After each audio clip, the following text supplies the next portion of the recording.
Escuchando este evangelio en el que continúa Jesús con lo que se llama en la Sagrada Escritura los ayes, ay de vosotros, y empieza a hacer una denuncia de la actitud hipócrita que muchas veces nosotros asumimos de cara a Él. Escuchando ese texto yo me pongo a pensar en esa historia sencilla de un papá que un día se va con su hijo al campo. Un papá de esos que le dedica tiempo a sus hijos, pero también le dedica tiempo para enseñarle.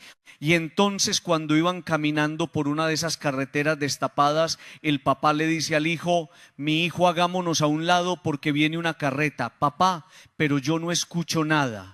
Y le dice el papá: sí, mi hijo, hagámonos a un ladito que viene una carreta y está vacía. Y el niño le dice: pero papá, si ni siquiera la vemos, ¿usted cómo sabe que está vacía?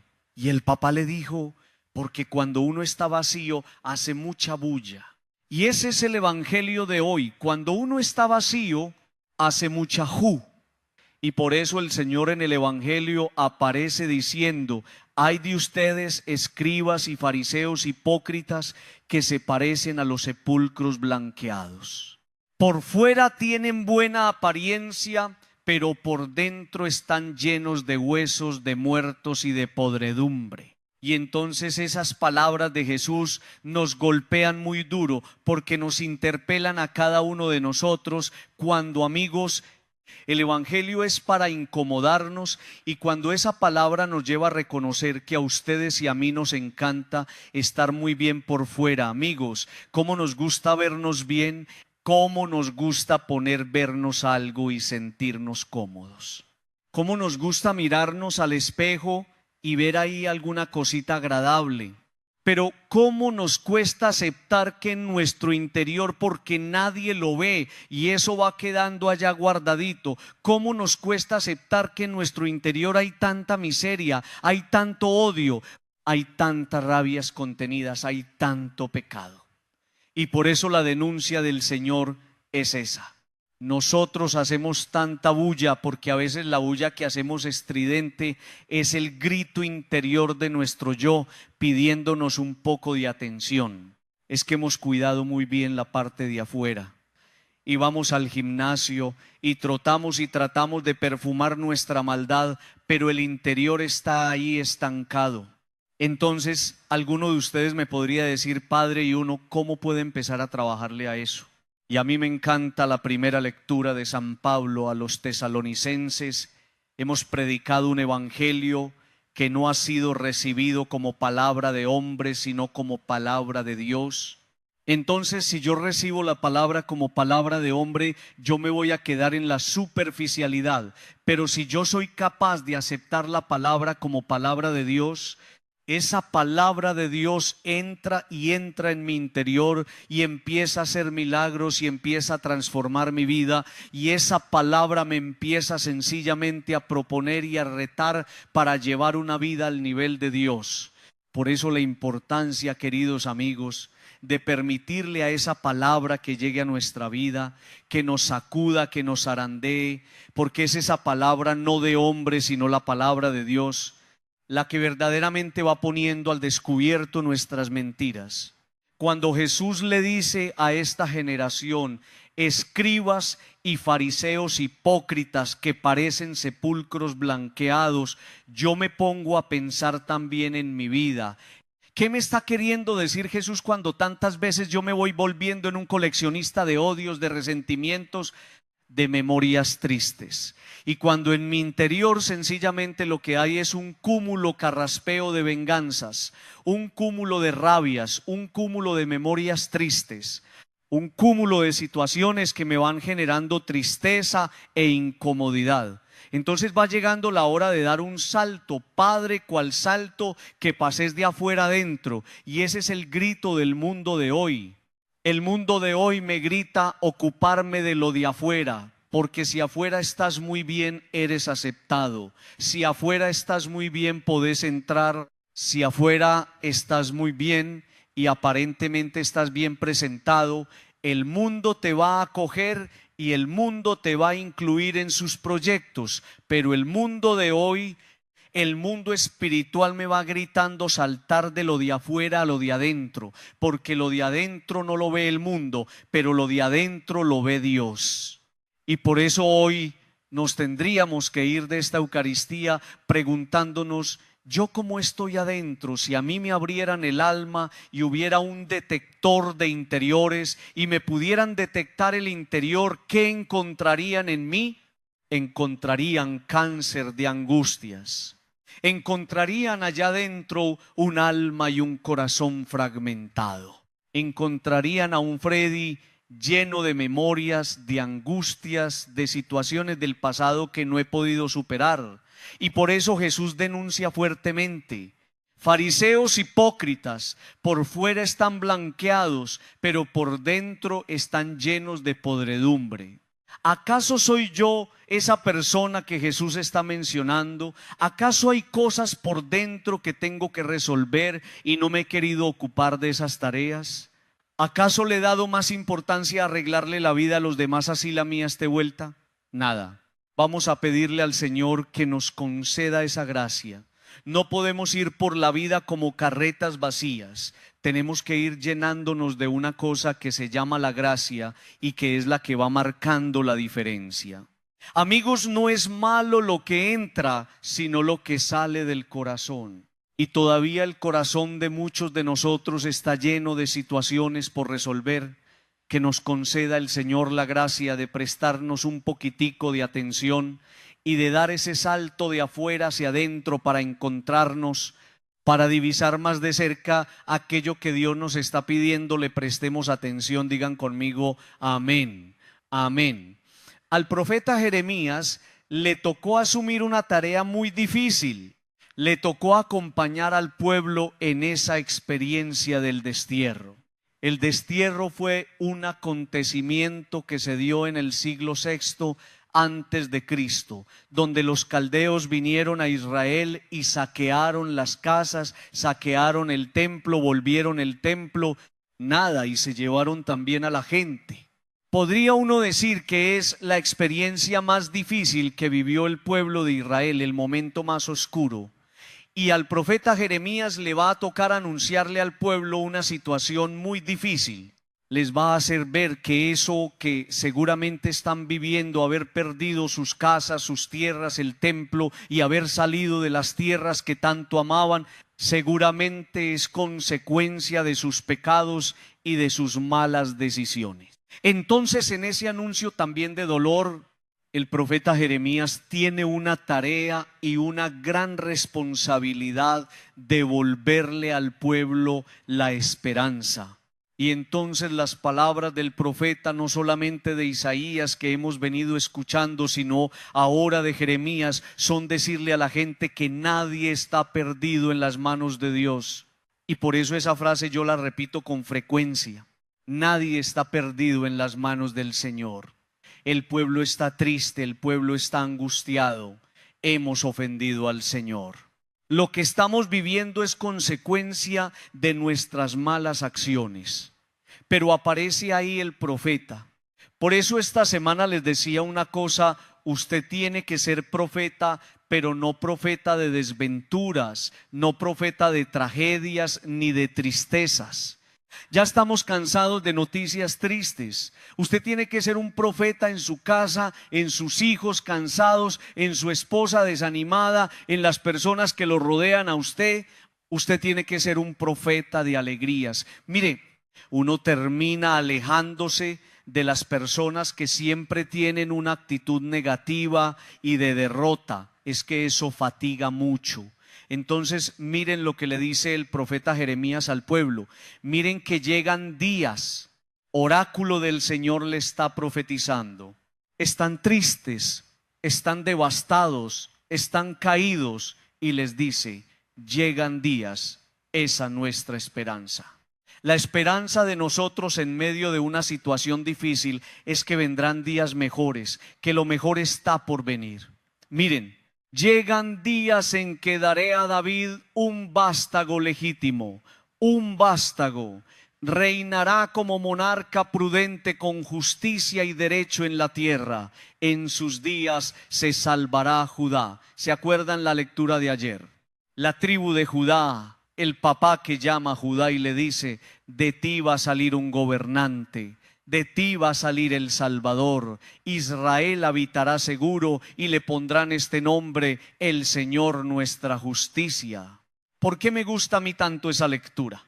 Porque va a decir a continuación una cosa maravillosa. Va a decir que así como el Señor acompañó a Israel cuando salió de Egipto, asimismo viene uno que te sacará a vos de tus Egiptos personales. Lo acaba de decir. Juro por el Señor que sacó a la casa de Israel del país del norte, que sacó a los hijos de Israel de Egipto. Usted puede estar metido en la situación más difícil que sea. Usted puede estar viviendo también el destierro. Usted puede estar viviendo el momento más oscuro de su vida. También usted lo pudo haber perdido todo.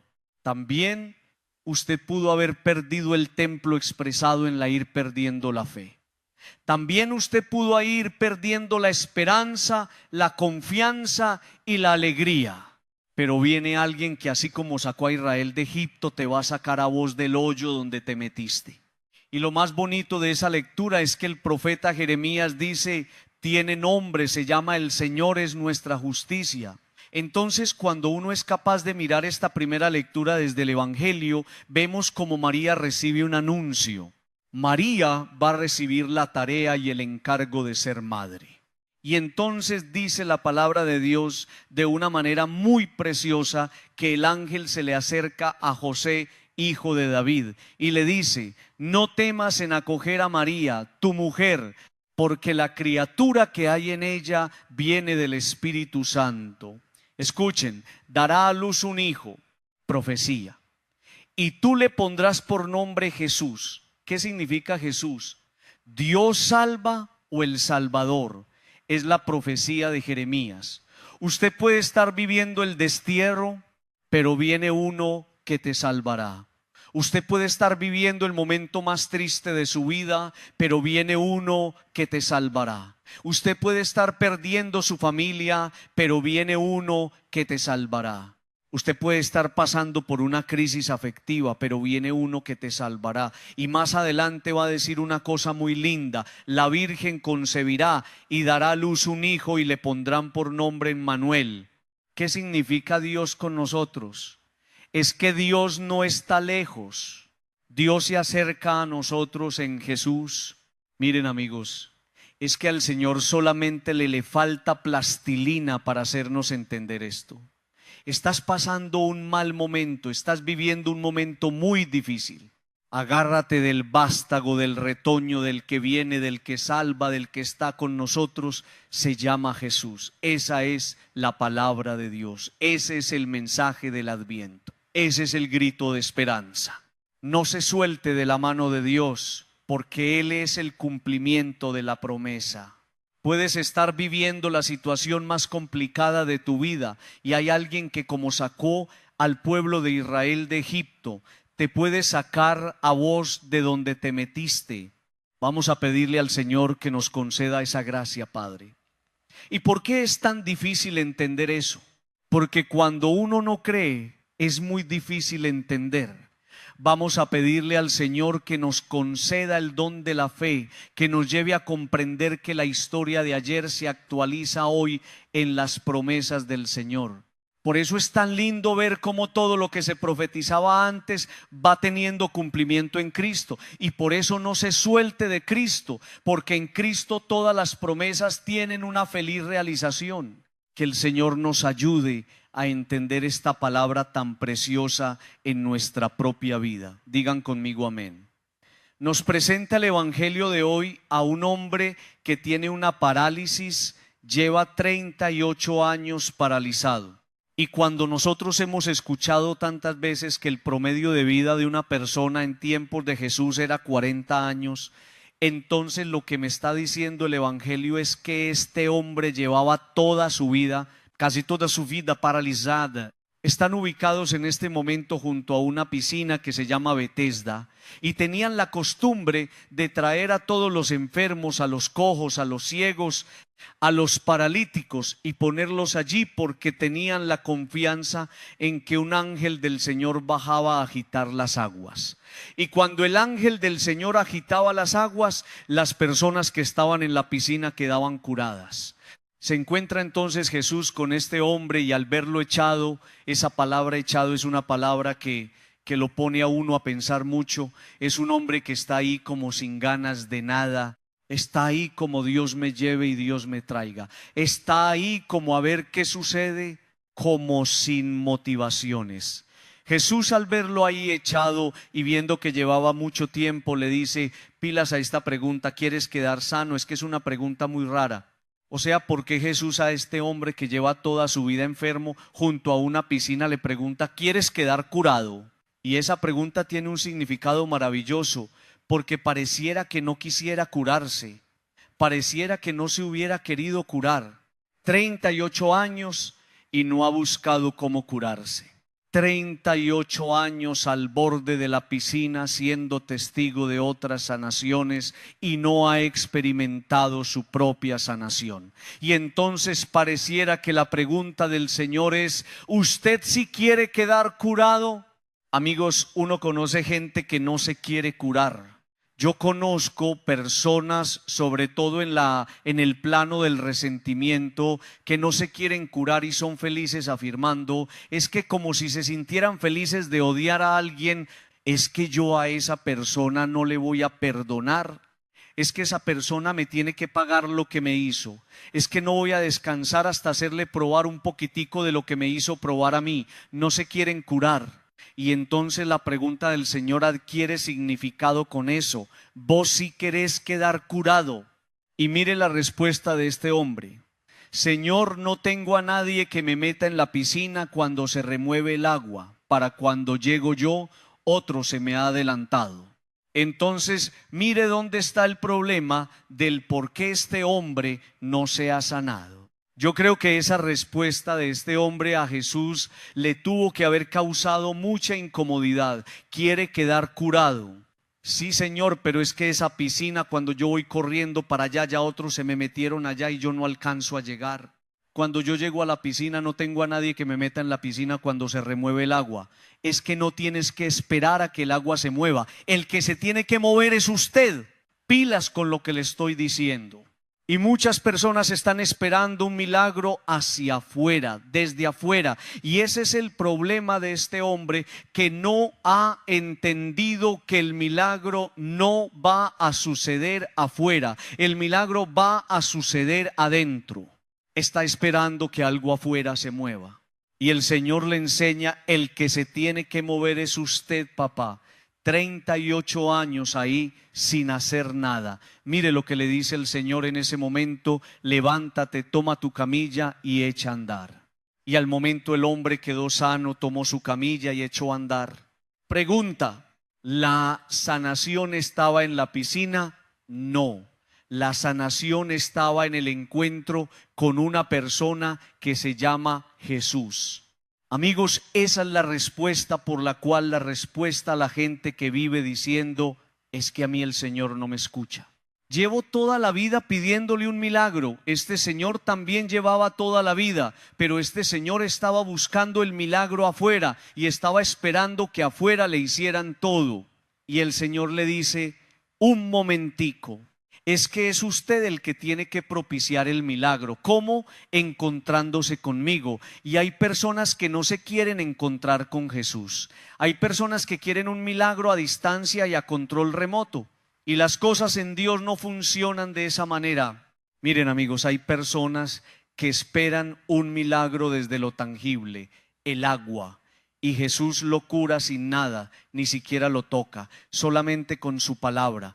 Y hay personas que siguen esperando que en el mundo les manden cositas para sanarse de algo, y Dios, sin tocarlo y sin mandarle nada, lo cura. Levántate, toma tu camilla y echa a andar. El hombre se fue contento.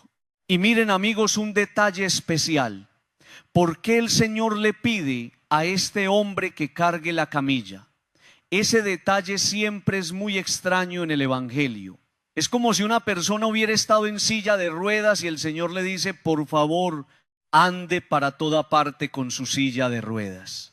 ¿Cómo así, Señor? ¿Por qué? Lleva tu camilla, no sueltes tu camilla. Y ahí hay un detalle muy precioso. La gente que te vea que tú eras el que estabas en la camilla y que la camilla te llevaba a ti, ahora la gente va a ver que eres tú el que lleva la camilla y se van a preguntar qué pasó. Y tú les vas a decir: el Señor me sanó. ¿Qué significa llevar la camilla? Que le cuentes al mundo que Dios sigue haciendo milagros. Que le cuentes al mundo que Dios salvó tu matrimonio. Que le cuentes al mundo que el Señor te salvó de una quiebra económica. Que le cuentes al mundo que el Señor te sanó una enfermedad. Que le cuentes al mundo que estabas en una depresión y Dios te sacó de allá. Eso significa llevar la camilla, amigos. Es que si en el mundo nos quedamos callados frente a las obras de Dios, entonces el mal nos va a poder. ¿Y qué es lo que pasa en este país con este panorama político y con toda esta polarización que nosotros estamos callados? Aparece un tipo en televisión diciendo cosas y volviéndonos nada a nosotros que somos tan echados para adelante y nosotros callados. Y conocemos personas dentro de nuestras mismas familias que están tirando para ese lado y nosotros callados. Tenemos que hablar, tenemos que mostrarles la camilla, tenemos que mostrarles la obra de Dios, tenemos que mostrarles lo que Dios ha hecho en nosotros.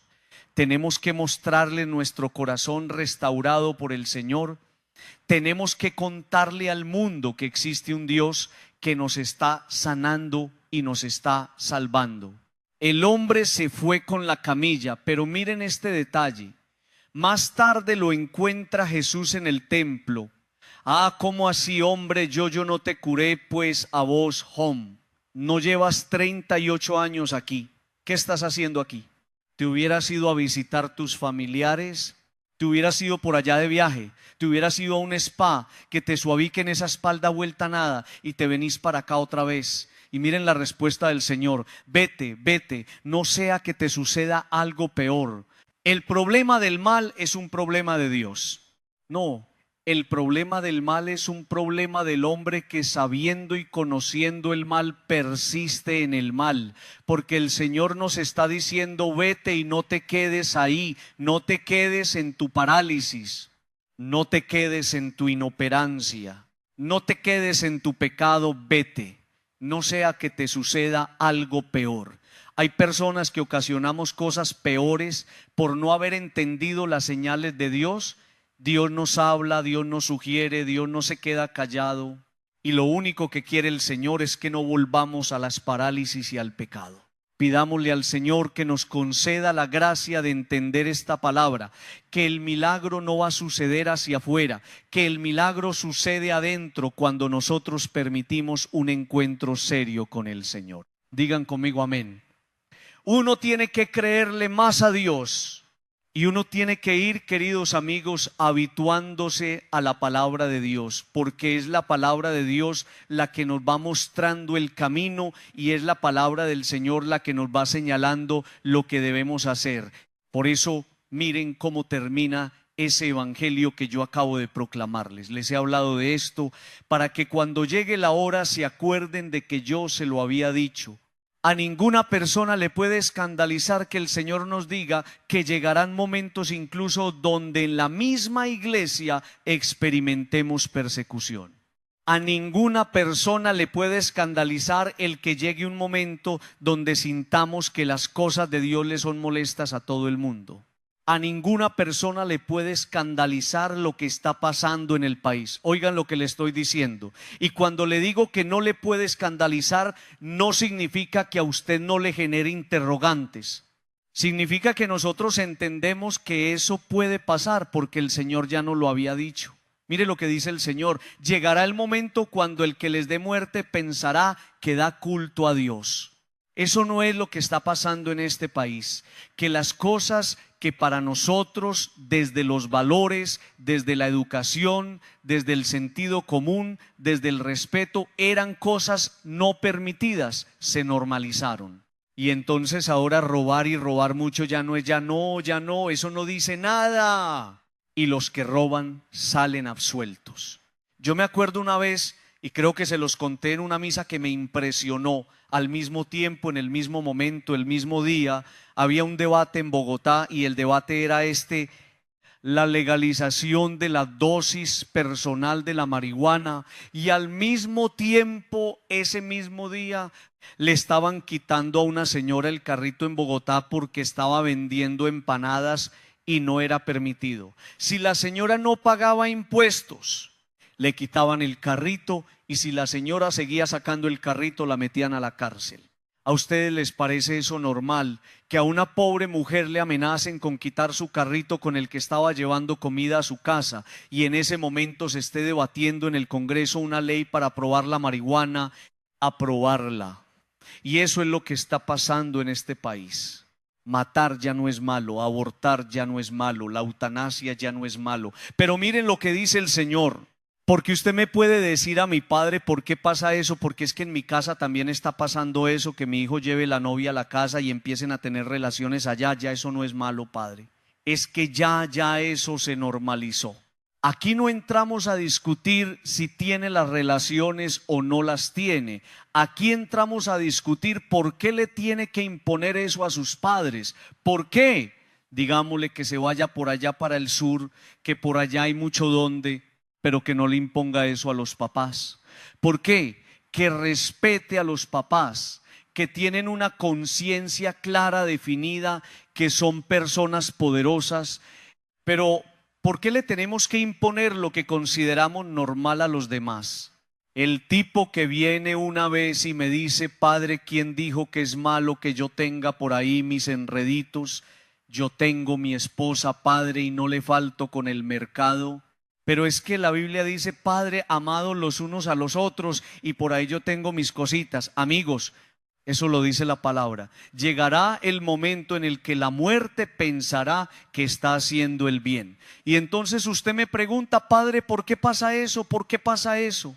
Usted y yo no entendemos que haya alguien que haga el mal. Usted y yo no entendemos que haya alguien que secuestre. Usted y yo no entendemos que haya alguien que sea capaz de robar sin escrúpulos y que salga bien librado, y no hay que ir muy lejos. Mire nuestra ciudad sin mencionar nombres, y usted me dice: padre, ¿por qué pasa eso? Y mire lo que dice el Señor: esto lo harán porque no han conocido ni al Padre ni a mí. Ahí está la respuesta. ¿Quiénes son los que están obrando el mal?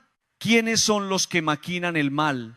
¿Quiénes son los que le pasan la maldad que han hecho? Como cuando le pasan a uno una película por delante y no quieren reconocer y no quieren aceptar. ¿Quiénes son los que no conocen a Dios? Porque cuando uno conoce a Dios, empieza a cultivar una cosa maravillosa que se llama el temor de Dios. ¿Y saben ustedes qué es el temor de Dios? No es el miedo a Dios, es el respeto a ofender a Dios.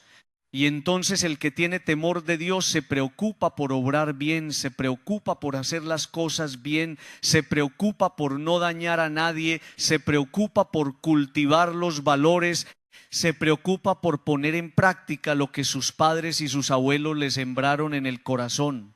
Hay gente muy buena, hay gente muy especial, y su carta de presentación es el temor de Dios, y por eso hacen el bien, no dañan a nadie, no hablan mal de nadie, cultivan la verdad y no permiten que a su vida lleguen los torcidos, las cosas torcidas, que son las que hablan de la ausencia de Dios en la vida y en el corazón de una persona. ¿Por qué la maldad, Padre? ¿Por qué esa persona es capaz de hacer el mal y no se da cuenta? Porque no conoce a Dios. Cuando se conoce a Dios y uno empieza una experiencia maravillosa de vuelta a Dios que se traduce en la conversión. Quiero terminar con una cosa muy linda que aparece en la primera lectura. Está Pablo y sus amigos anunciando el evangelio. Llegaron a España y están allá evangelizando. Y cuando llegan a Samotracia, como nos dice la palabra, la Macedonia, colonia romana, especialmente esa ciudad, Filipos, se van a encontrar con una mujer llamada Lidia. Y miren esto: Lidia era vendedora de púrpura que adoraba al verdadero Dios. Y escuche, estaba escuchando. Estaba escuchando, Padre, ¿y qué escuchaba? Escuchaba la palabra de Dios. Padre, ¿y qué escuchaba? Escuchaba la predicación. Padre, ¿y qué escuchaba? Escuchaba la exhortación que estaban haciendo los apóstoles, los discípulos, estos hombres a vivir en la verdad. Entonces dice la palabra que estaba escuchando y el Señor le abrió el corazón. Lo primero que uno tiene que hacer, porque usted puede estar pensando ahí, yo también he obrado el mal, yo también he hecho sufrir personas, yo también he causado daño. Entonces, dígame, Padre, yo no quiero moverme en esas coordenadas de lo que nos dice el Evangelio. Llegará el momento en el que los que asesinen pensarán que están haciendo las cosas bien hechas. Dígame, Padre, ¿qué tengo que hacer? Escuche la palabra. Hay que escuchar a Dios. Si no escuchamos, nosotros no entenderemos que esa es la pista principal para que el Señor nos abra el corazón y llegue a nuestra vida la conversión. Lidia está escuchando y cuando escucha la palabra, el Señor le abre el corazón y ella acepta a Dios.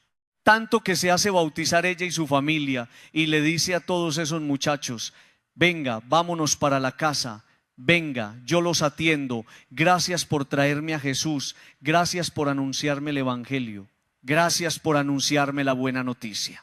Y gracias sobre todo por enseñarme que un cristiano, un hijo de Dios, no daña a nadie, hace las cosas bien. Vamos a pedirle al Señor que nos conceda esa gracia.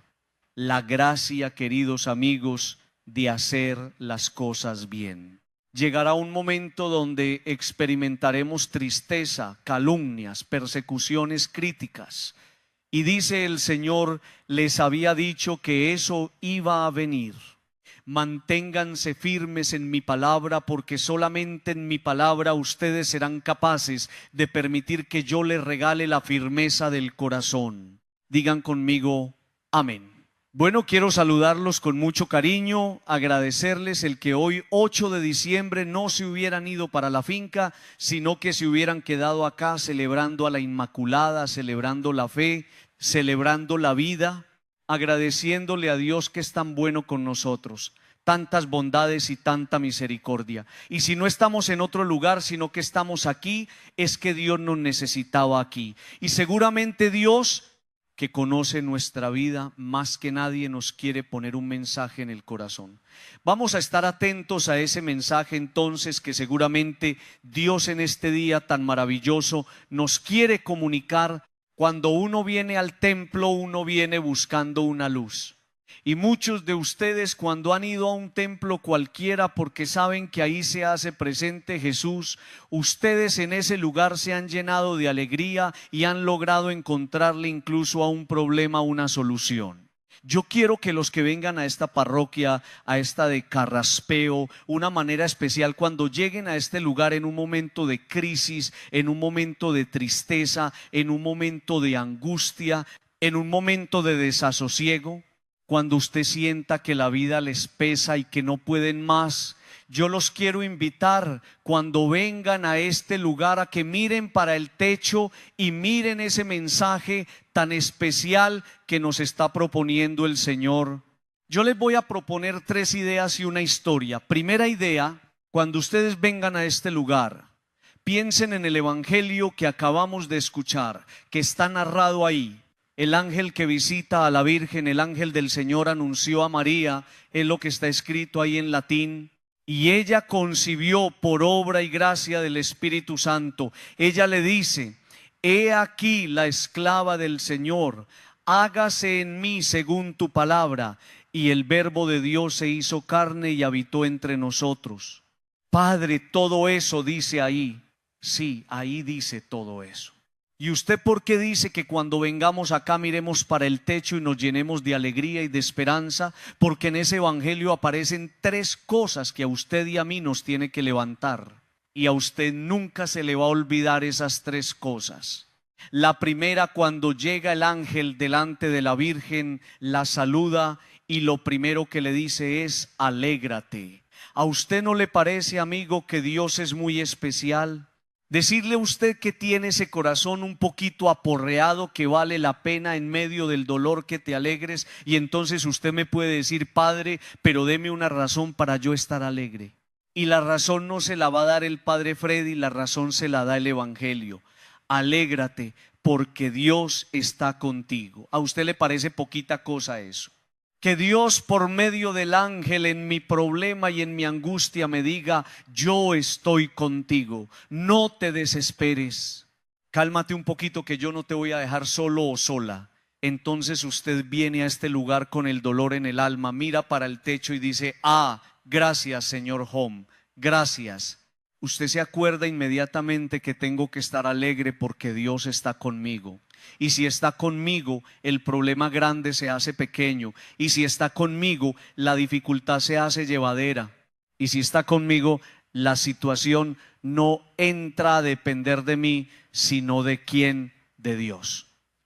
Entonces, es muy lindo eso. Segundo, le va a decir: no tengas miedo. Aquí viene la gente llena de miedos. Miedo a un emprendimiento, miedo a un viaje, miedo a un proyecto familiar, miedo a que se le acabe el matrimonio, miedo a que un hijo caiga en las drogas, miedo a que lo secuestren. La gente vive llena de miedos. Y entonces yo voy a la iglesia Santa María de los Ángeles, miro para el techo y me lleno de alegría y me lleno de fuerza. Yo no puedo tener miedo. Y mire lo que dice a continuación: no tengas miedo porque el Señor ha hallado gracia. Porque has hallado gracia delante del Señor. A mí me gusta mucho esa palabra gracia, porque le está diciendo el ángel: ¿sabes qué, María? Vos le caes bien al Señor. Eso es lo que le está diciendo. Usted es agraciada. Usted le cayó en gracia a Dios. ¿Y por qué le cae en gracia a una persona al Señor? Por su manera de vivir, por su manera de comportarse, pero sobre todo porque vive en temor de Dios, porque reconoce que ahí está Dios y que a Dios se le da el primer lugar, y que uno no se mueve sin Dios, uno no construye sin Dios, y todo lo que se hace es en Dios, para Dios y con Dios. Alégrate y no tengas miedo. No puedes tener miedo porque has hecho las cosas bien. Y si las has hecho bien, entonces siente la alegría en la conciencia de haber obrado como Dios te está pidiendo. Dice después: estoy en la primera idea, apenas para que no se me desanimen. Vengo al templo con el corazón partido, angustiado, y Dios me dice: alégrate, no tengas miedo. Y mire lo que lanza después: para Dios nada hay imposible. ¿A usted no le parece una cosa maravillosa que yo vengo aquí con el corazón partido, miro para el techo inmediatamente? Alégrate, no tengas miedo, porque para Dios nada es imposible.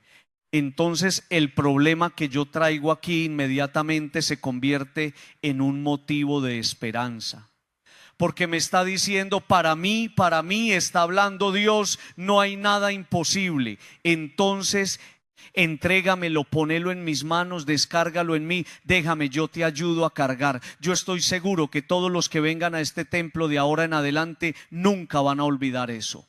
¿Cuál es la primera palabra? Alégrate. ¿Cuál es la segunda? No tengas miedo. ¿Y cuál es la tercera? ¿A usted le parece muy lindo eso? Eso sí, les voy a pedir el favor, que cuando vengan acá yo no los puedo ver todo el rato mirando para el techo. Van a mirar es acá al altar, ¿cierto? Segunda idea. Vámonos para el libro del Génesis. Adán y Eva pecaron, y cuando pecan se esconden. Entonces Dios llama al hombre y le pregunta: ¿dónde estás? Acaban de cometer el pecado y la pregunta de Dios es: ¿dónde estás? Y saben ustedes, una cosa extraordinaria, es una cosa maravillosa. Dios llama al hombre aún en las circunstancias más difíciles de la vida. A mí me encanta cuando el credo dice que bajó a los infiernos, y la gente dice: Padre, ¿y qué tenía que ir a hacer Dios por allá? Estaba buscando lo suyo. ¿Y qué es lo suyo? Nosotros. Entonces se escondió el hombre cuando pecó, y Dios le pregunta: ¿dónde estás? Y a mí no se me olvida que puedo cometer el pecado más grande del mundo, y Dios me está buscando porque no me abandonan las circunstancias más difíciles de la vida. Hay personas que se van de la vida de uno cuando uno más la necesita, y Dios le prueba uno finura y se queda ahí. ¿Dónde estás? Y entonces es tan hermoso porque Dios no quiere que se pierda ninguno de los que le han sido encargado. Sale a buscar su ovejita perdida. ¿Dónde estás? ¿Dónde te me metiste? Tres cosas me llaman a mí la atención de esa segunda idea. La primera, Dios lo ve todo. Si preguntas ¿dónde estás? Es porque Dios todo lo ve. Dios conoce nuestro pecado, nuestra caída, nuestra miseria, nuestra angustia, nuestro dolor, nuestro error, nuestra equivocación. Segundo, revela y queda al descubierto la inclinación del hombre cuando comete un error de marginarse. A veces uno se quiere esconder y hay personas que en su pecado lo único que hacen es abandonar. Me voy de la casa, dejo esto, me encierro en mi cuarto porque hay un pecado ahí que están robusteciendo. Tercero, Dios permite que a veces caigas. ¿Para qué? Para que te dejes encontrar. Qué cosa tan linda. Y celebrar con vos fiesta del encuentro. Es la oveja que se deja encontrar. Es el hijo pródigo que se deja encontrar. Es la moneda perdida que se deja encontrar. Me dejo encontrar para que Dios me haga fiesta. Tercera idea. Responde el hombre cuando Dios le pregunta ¿dónde estás? Responde, tuve miedo porque estaba desnudo. La desnudez, atención a esto, la desnudez en la primera lectura no es solamente quedarse sin ropa, no, hay una desnudez más triste. Es quedar al descubierto, es no saberse protegido, es estar expuesto. Pero nos muestra la desnudez más triste y dolorosa, que es la de saberse sin Dios. Esa es la desnudez más triste, no tener a Dios. ¿Por qué, Padre, es la más triste? Porque de ahí nacen todos los miedos. Si no tienes a Dios, vives lleno de miedo. Estaba desnudo y me escondí porque tuve miedo. De ahí nace, de esa desnudez de desvestirse de Dios, nacen los temores más grandes. Les voy a contar una historia. Les pido que estén muy atentos. Un caballo estaba amarrado y vino un demonio y lo soltó. Imagínense allá, el caballo y el demonio llegó y lo soltó. El caballo se metió a la finca de unos campesinos y comenzó a comerse la siembra. El dueño de la finca, cuando vio esto, tomó su rifle y mató al caballo. Entonces el dueño del caballo tomó su rifle y mató al dueño de la finca. La mujer del dueño de la finca mató al dueño del caballo. Entonces el hijo del dueño del caballo mató a la mujer. Los vecinos enardecidos mataron al muchacho y quemaron su casa. Entonces le preguntaron al demonio, ¿por qué le hiciste eso a todos?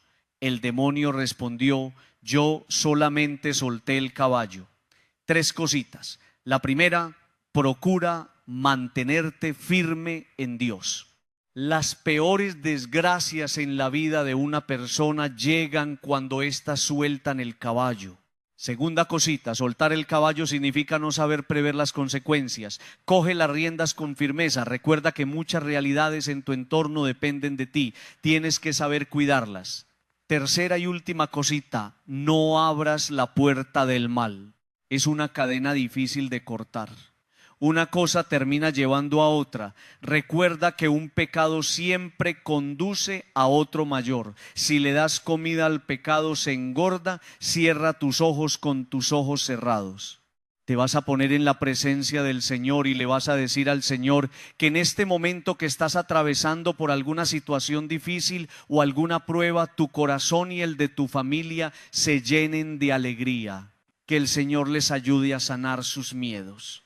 Y que Dios les recuerde que Él todo lo puede, aún lo más difícil, que esta Navidad puede ser un tiempo muy difícil para todos, pero Dios está ahí devolviéndonos la esperanza.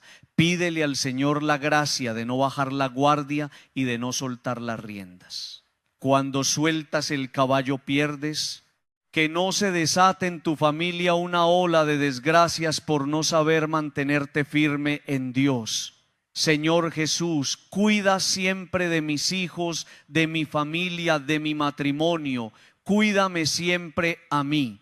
Ayúdame a vivir en el temor de Dios y a buscar como María, la Inmaculada, agradarte siempre. Digan conmigo amén. Por eso la primera lectura dice, aquel día, acuérdense de lo que les decía ayer, ese día maravilloso, ese día esperado que va a llegar, brotará un renuevo del tronco de Jesé. Nos está hablando de ese Mesías esperado, de ese Mesías prometido que viene del tronco de Jesé, de la tribu de Jesé, y va a decir después, de su raíz florecerá un vástago. Y aquí empieza lo más maravilloso. Ese hombre elegido, escogido, será un ungido de Dios, será el Cristo, será el Mesías. ¿Cuál es la diferencia, queridos amigos? ¿O qué es lo que marca la diferencia en la vida de una persona? La marca, la unción. Este hombre será un ungido. ¿Y qué significa un ungido?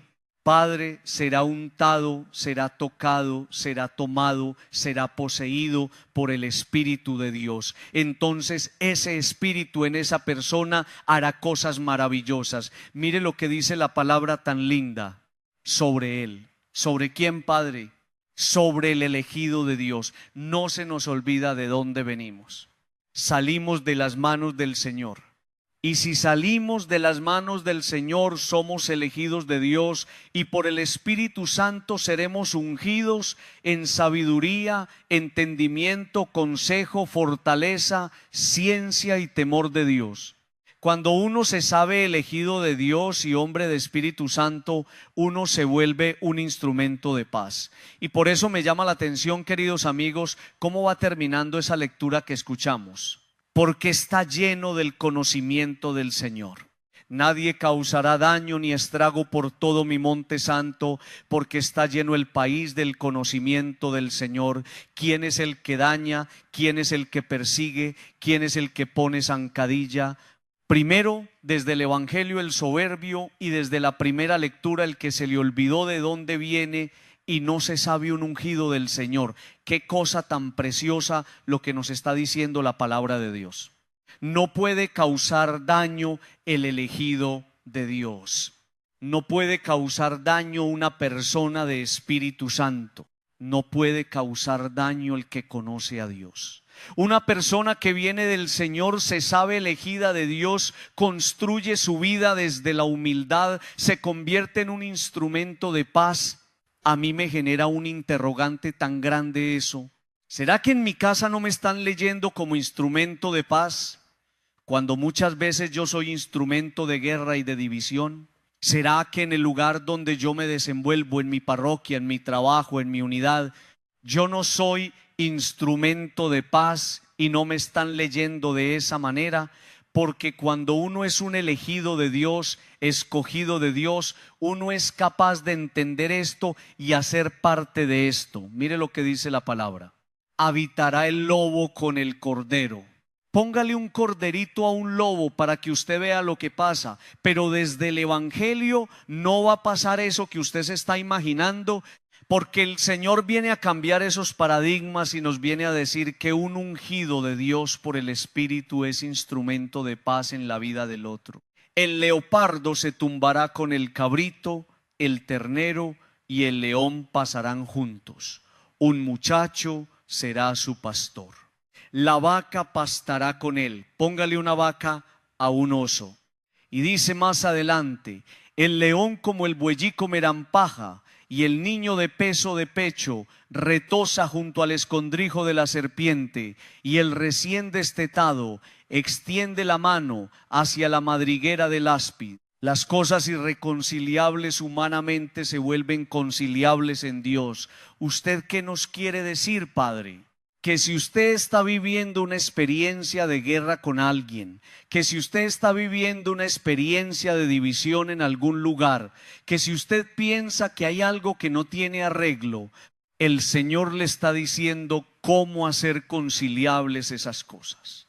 Cuando usted se vuelva un hombre de Espíritu Santo, cuando usted permita que la sabiduría se pose sobre usted, cuando usted permita que el don del discernimiento y del consejo y del temor de Dios lleguen a su vida, usted verá con más claridad. Se sabrá un elegido de Dios, tendrá conocimiento del Señor, y entonces de por sí usted se convierte en instrumento de paz allí donde el Señor lo pone.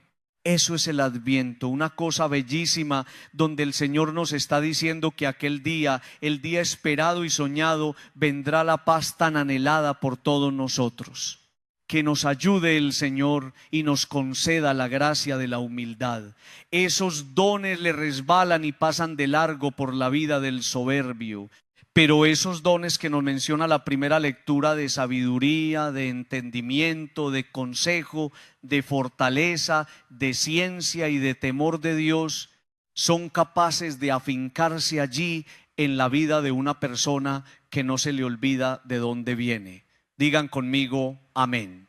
Por los niños que empiezan la vida, por los hombres sin techo ni hogar, por los pueblos que sufren la guerra, te ofrecemos el vino y el pan, pan y vino sobre el altar, son ofrendas de amor.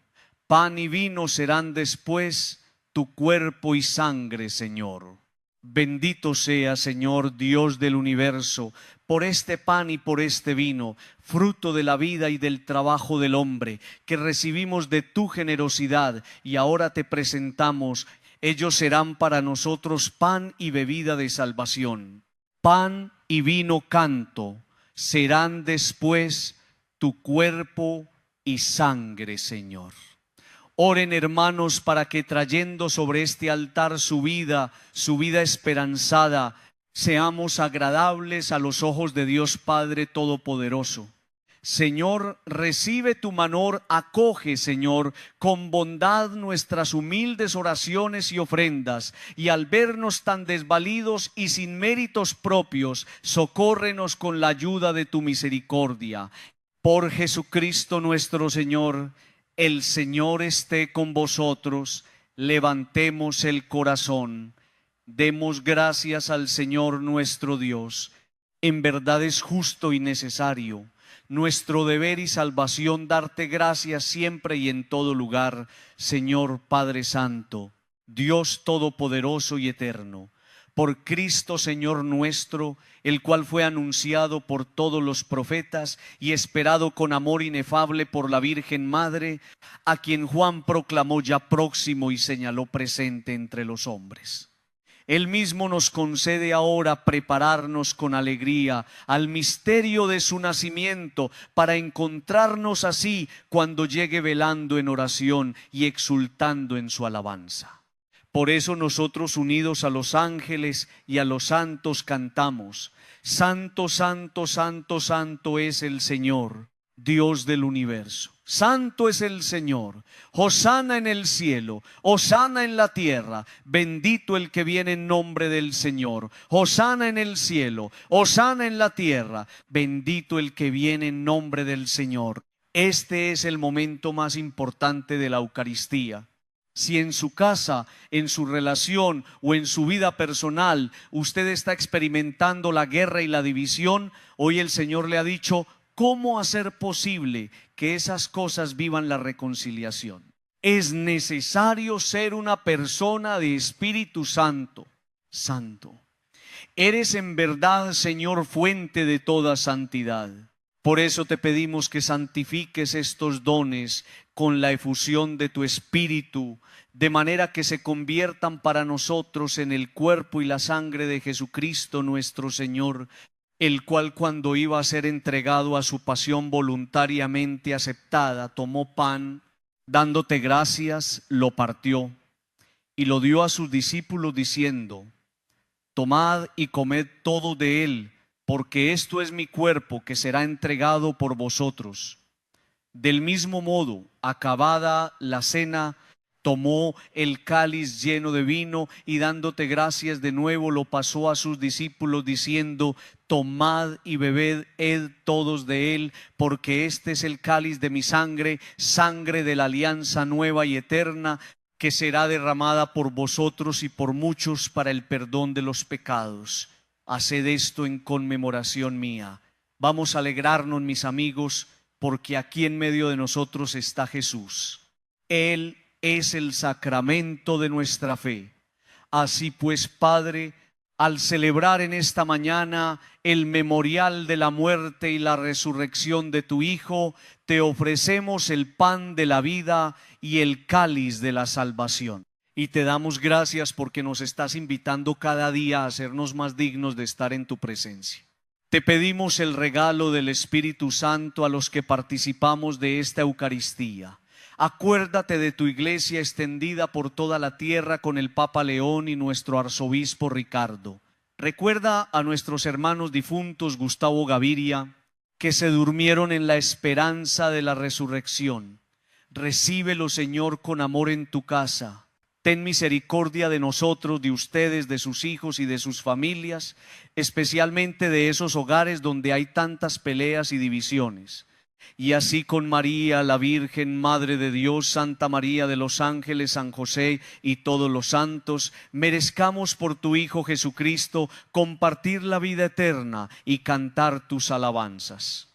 Por Cristo, con Él y en Él, a ti, Dios Padre Omnipotente, en la unidad del Espíritu Santo, todo honor y toda gloria por los siglos de los siglos.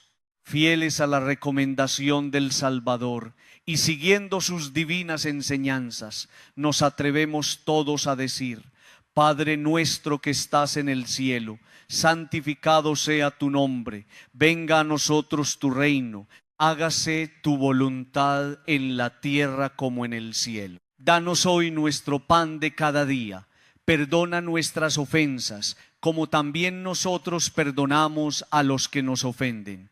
No nos dejes caer en la tentación y líbranos